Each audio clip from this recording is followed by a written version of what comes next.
c'est ce genre de figure qui prend place au niveau des résistances ou du support. Donc là, c'est une zone de résistance. Donc c'est la barre rouge. Moi, j'aime bien parler de zone. Hein. C'est jamais au point près, mais il y a un moment où ça bloque, quoi. Donc résistance, consolidation en plat.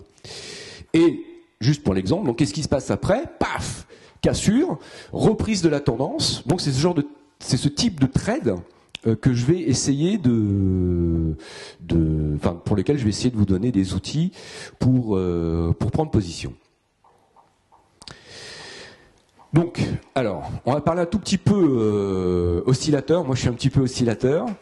Alors déjà, première chose, on l'avait dit hier aussi, un oscillateur, c'est surtout pas la Mecque ou le Nirvana. C'est-à-dire que pour moi, un oscillateur, alors c'est vrai que j'en utilise beaucoup, mais un oscillateur n'a d'intérêt que s'il permet de voir ou de dépister quelque chose qui n'est pas directement visible sur les prix.